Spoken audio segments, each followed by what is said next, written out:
What's going on, beautiful people? It is I, your flying locomotive and faster than a speeding bullet SuperCliff, coming at you live with a brand new video. And for today's majestic and fantastic video, we will be diving deep into the origins of Nightwing's most recent big baddie, that being of course Heartless, in Nightwing Annual 2022.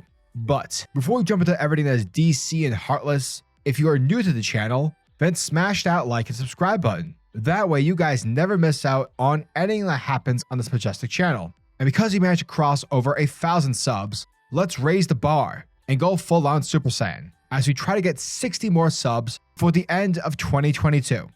Less than 30 days. We can do this, guys. Don't be rude. It's free, folks. It's the price of admission. Don't be a nerd, all right?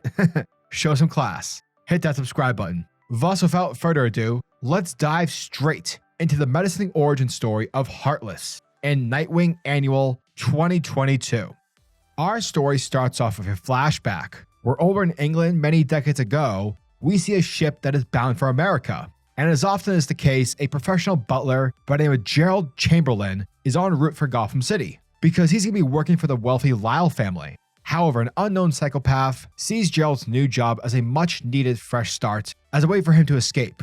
Therefore, this insane individual kills Jared, and after disposing of the body, the killer assumes Gerald Chamberlain's identity. Now, for all intents and purposes, just to make things easier here, we're gonna be calling this guy Gerald. So yeah, and so while Gerald is en route to begin his new life, we learn that he's got ambitions, for he's planning to take over the job of the Lyle family in order to eventually win over their affection. And once he becomes a beneficial of their will, he's going to be a straight up asshole and plan their death. Because, money's dope.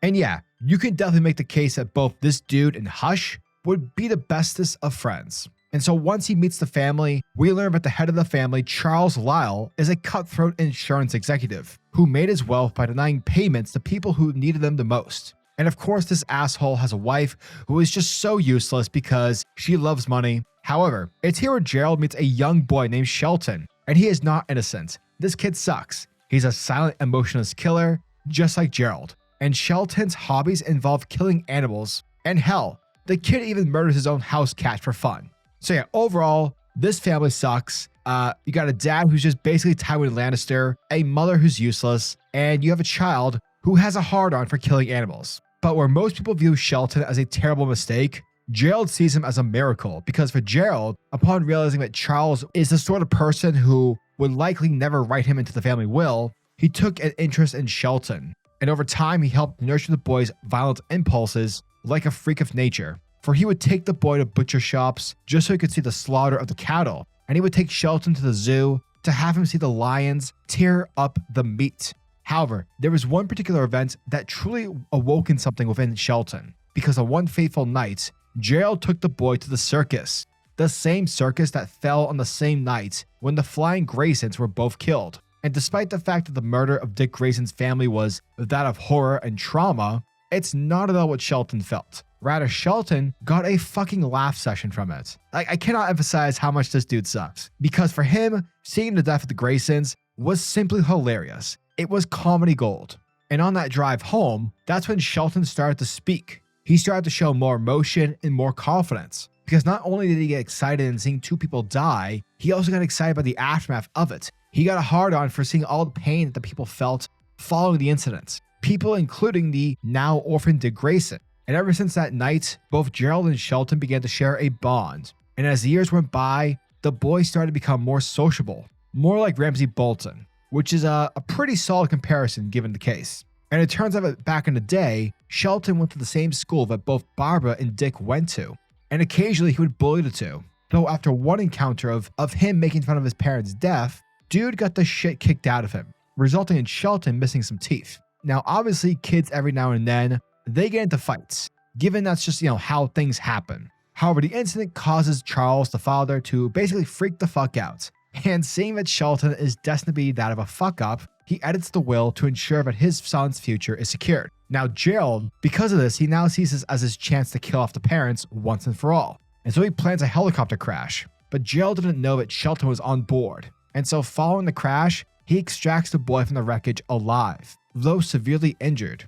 And from there, he takes Shelton to the hospital. Because remember, at the end of the day, Gerald has bonded with Shelton. He's his friend. And so from there, Shelton was able to be saved. But the damage that was done would eventually end with his heart failing. And so Gerald, using the family wealth and resources that he had, forged an advanced medical suit for Shelton to use. And by using his father's heart to essentially power up the suit, Gerald was able to save his friend. And over the next decade, both Gerald and Shelton made a unanimous decision to not treat his injuries, but rather use Shelton's wealth to replace his damaged body parts with cybernetics in order for the boy to become a better and stronger version of the psychotic psychopath that he was destined to become. For Shelton, Lyle became the Nightwing villain known as Heartless, for he would spend every night doing what he did to animals to Bludhaven's homeless. And with every victim he killed, he would steal their hearts in order to be used as stored resources in order to power up his suit. However, with every kill he made, Shelton would eventually dream for bigger and better things, for he would challenge Bludhaven's protector, and he would murder Blockbuster in an effort to take over the crime city, become the new king of Bludhaven. And thus switching forward to the present day, Gerald prepares to take the next step in Shelton's evolution, as he places his human heart with that of Blockbuster's. And because Blockbuster has superhuman strength within his DNA, his heart is essentially a byproduct of that power. Therefore, the operation will seemingly allow Heartless to basically get an upgrade, to use his cybernetics to their full advantage, without having to run the risk of potential heart failure. And it's here in this moment, just moments before the procedure begins, where Gerald makes sure to let Shelton know that he couldn't be prouder of him, even if he were his own son.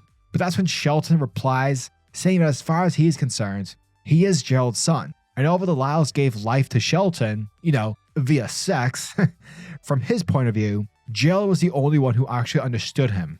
And because so, Gerald's the one who gave him life. For Gerald is his father, his true father. And with that, Shelton gives the order to begin the operation. And after he wakes up, they'll begin to slowly tear the hearts out of Bludhaven.